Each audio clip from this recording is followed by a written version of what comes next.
मेरे प्यारे देशवासियों, नमस्कार।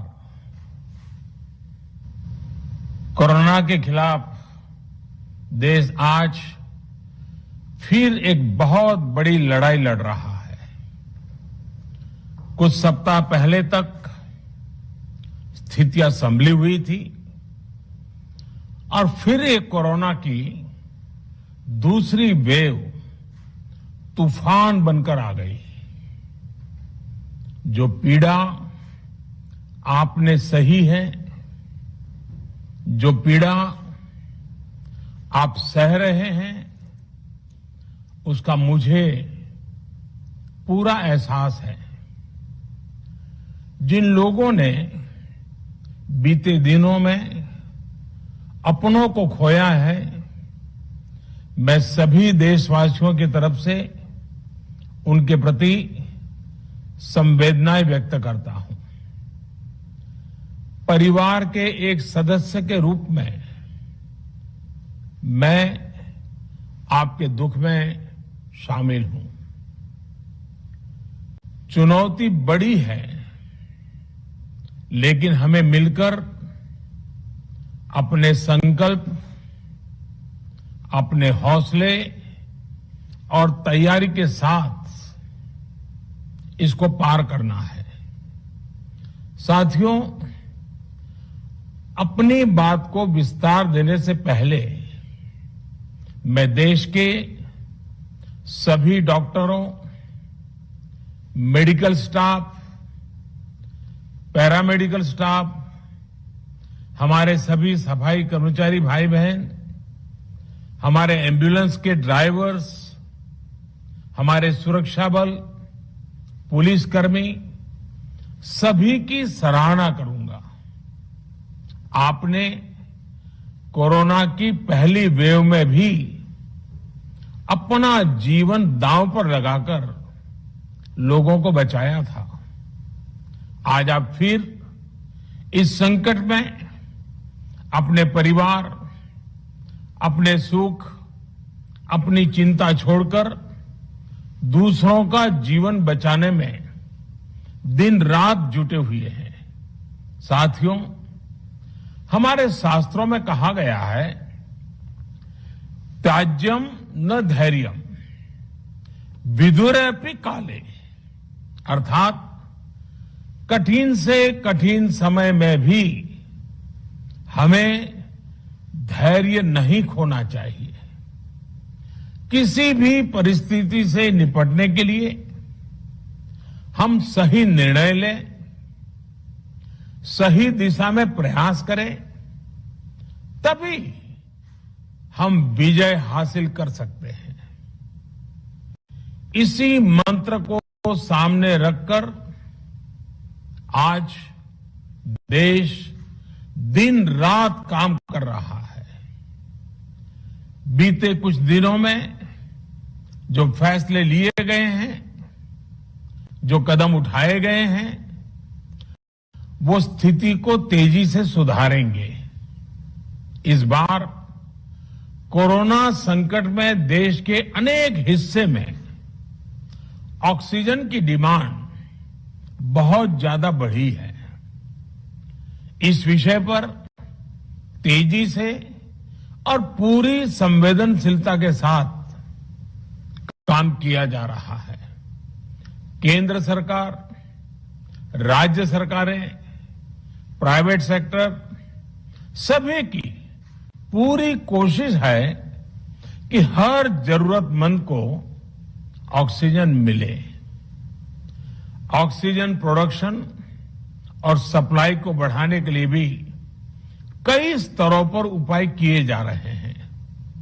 राज्यों में नए ऑक्सीजन प्लांट्स हो, 1 लाख नए सिलेंडर पहुंचाने हो, औद्योगिक इकाइयों में इस्तेमाल हो रही ऑक्सीजन का मेडिकल इस्तेमाल हो, ऑक्सीजन रेल हो, हर प्रयास किया जा रहा है। साथियों, इस बार जैसे ही कोरोना के केस बढ़े, देश के फार्मा सेक्टर ने दवाइयों का उत्पादन और बढ़ा दिया है। आज जनवरी फरवरी की तुलना में देश में कई गुना ज्यादा दवाइयों का प्रोडक्शन हो रहा है। इसे अभी और तेज किया जा रहा है। कल भी मेरी देश की फार्मा इंडस्ट्री के बड़े जो प्रमुख लोग हैं, उसके जो एक्सपर्ट लोग हैं, उनसे बहुत लंबी चर्चा हुई है। प्रोडक्शन बढ़ाने के लिए हर तरीके से दवाई कंपनियां की मदद ली जा रही है। हम सौभाग्यशाली हैं कि हमारे देश के पास इतना बड़ा मजबूत फार्मा सेक्टर है जो बहुत अच्छी और तेजी से दवाइयां बनाता है। इसके साथ ही अस्पतालों में बेड की संख्या को बढ़ाने का भी काम तेजी से चल रहा है। कुछ शहरों में ज्यादा डिमांड को देखते हुए विशेष और विशाल कोविड हॉस्पिटल बनाए जा रहे हैं। साथियों, पिछले वर्ष जब देश ने कोरोना के कुछ ही मरीज सामने आए थे, उसी समय भारत में कोरोना वायरस के खिलाफ प्रभावी वैक्सीन के लिए काम शुरू कर दिया था। हमारे वैज्ञानिकों ने दिन रात एक करके बहुत कम समय में देशवासियों के लिए वैक्सीन विकसित की है। आज दुनिया की सबसे सस्ती वैक्सीन भारत में है। भारत की कोल्ड चेन व्यवस्था के अनुकूल वैक्सीन हमारे पास है।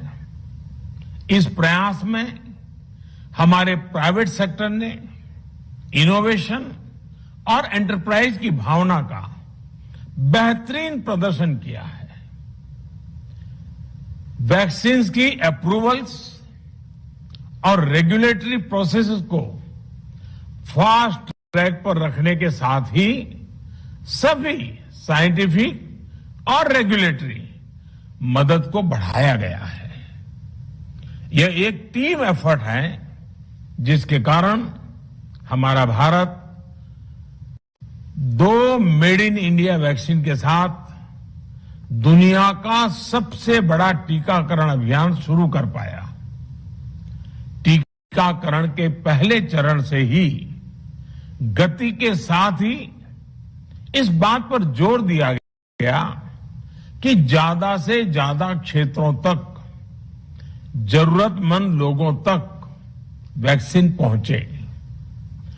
दुनिया में सबसे तेजी से भारत में पहले 10 करोड़, फिर 11 करोड़ और अब 12 करोड़ वैक्सीन डोज दिए गए हैं। आज कोरोना से इस लड़ाई में हमें हौसला मिलता है कि हमारे health care workers, frontline corona warriors और सीनियर सिटीजन्स के एक बड़े हिस्से को वैक्सीन का लाभ मिल चुका है। साथियों, कल ही वैक्सीन को लेकर हुए एक और अहम फैसला भी हमने किया है। 1 मई के बाद से 18 वर्ष के ऊपर के किसी भी व्यक्ति को वैक्सीनेट किया जा सकेगा। अब भारत में जो वैक्सीन बनेगी उसका आधा हिस्सा सीधे राज्यों और अस्पतालों को भी मिलेगा। इस बीच गरीबों, बुजुर्गों, निम्न मध्यम वर्ग के लोग 45 वर्ष की आयु के ऊपर के व्यक्तियों के लिए केंद्र सरकार का जो वैक्सीन कार्यक्रम चल रहा है वो भी उतनी ही तेजी से जारी रहेगा। पहले की तरह ही सरकारी अस्पतालों में मुफ्त वैक्सीन मिलती रहेगी, जिसका फायदा, जैसा मैंने कहा, हमारे गरीब परिवार हो, हमारे मध्यम वर्ग, निम्न मध्यम वर्ग के परिवार हो, वो उनका लाभ उठा सकेंगे। साथियों, हम सभी का प्रयास जीवन बचाने के लिए है